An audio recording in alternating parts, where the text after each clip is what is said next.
Planet of Lana is an upcoming 2023 cinematic puzzle platformer developed by Wishfully about Lana and her newfound companion Mui, who embark on a rescue mission after a mechanical army has taken over their world and captured its people. Today I'll give a few reasons why this is a game you might want to play, or perhaps a game you might want to pass on. Play. I love the game design. This review is based on the demo, but it didn't take long to get very clear Limbo and Inside vibes. Also Planet Alpha, but since most of you have never played Planet Alpha, we'll just stick with the first two. But what makes Planet of Lana different is the addition of a companion character, as well as the bright and beautiful Studio Ghibli-inspired art style, instead of that dark and gritty backdrop you usually find in these kind of games.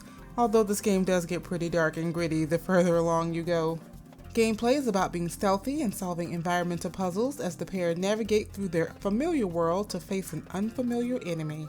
I love the dynamic between the two characters as they each have their own abilities and have to work together in a symbiotic manner.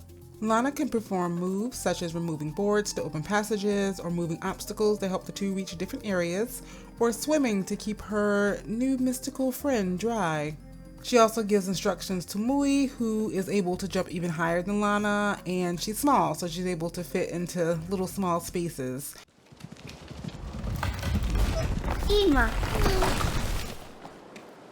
Or even stare down other creatures with her hypnotic abilities. Lana can also tell Mui when to stay seated on an activation point that requires a physical presence, or point her in what direction she needs to go to perform a task so that the two may clear an area. And I'm not going to overlook the obvious, Mui is adorably cute, and if an 11-year-old girl is going to be out in the world alone as she strives to save her family, then she might as well have some cute company. And I really like how the dev team gave Mui her own personality, so she's truly a companion and not just a tool to send here or there whenever you need to get something done. Pass. There are a lot of commands to remember. The demo is near the start of the game, so it's pretty slow paced as it serves as a tutorial, but I often find myself thinking, okay, now wait a minute, what? How do I do that move again? And I am well aware that as the game progresses and the commands are used more frequently, remembering won't be as difficult.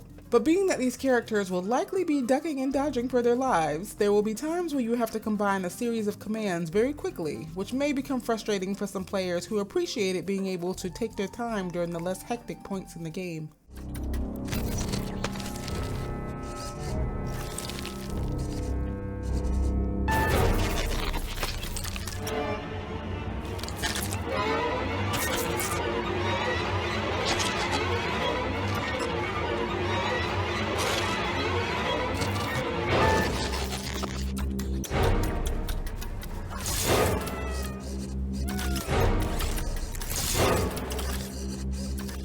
And since when either character is caught and snuffed out, they are both caught and snuffed out, so you have to be twice as cautious. The stakes are high. But as is typical in this game style, the autosaves are pretty generous, so you won't have to go back too far to try again. Play. There is going to be some strong story and lore here, which stretches across galaxies and centuries. And I don't know exactly what that means, but I like it. The game is set on planet Novo, where Lana lives, and involves a disharmony that has been coming for a long time. She is on a quest to save her sister after her sister was abducted by the alien robots when they were separated in their escape. The culture of the civilization can be gleaned through what remains in the environment, and we can see how the harmony between the people and the land has been completely disrupted by these technological monsters. And I love the soft and brightly drawn natural structures in contrast with the dark and mechanical spider-like metal bodies of the alien invaders.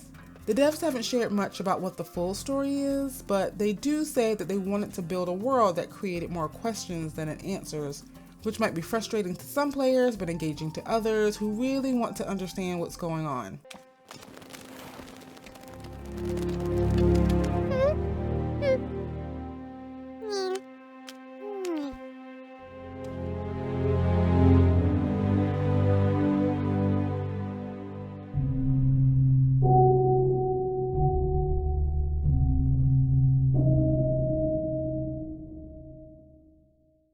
So if you like the picking apart of details in games and you've been enjoying the content so far, consider subscribing to the channel.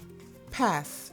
I hesitate to call this a pass, but in this gaming era where everyone wants to run around in an open world, I have to point out that this game is a 2D side-scroller. Therefore, the world is very much not open. There will be 3D layers and assets embedded into this hand-painted style, but much of it will not be able to be interacted with, so sorry if that cool little rock crab can't be picked up or stepped on. Also, there are no subtitles or understandable dialogue in the game. Therefore, the connection between characters and the player will be built solely on context, tone, and body language, rather than spelling everything out in dialogue. And while the Wishfully team said they almost didn't include any dialogue at all, thankfully they created a language unique to the game to give Lana and Mui a method of communication. T.I.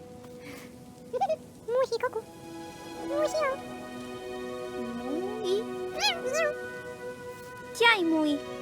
Ona Lana. So even though you won't understand what Lana is saying, you will be able to pick up on what she means the more she interacts with her new friend. It's kind of similar to the relationship between the boy and Trico in The Last Guardian. And if you're looking for another puzzle platformer where a young girl and her companion must work together to solve a bigger mystery, I have a video for you right here.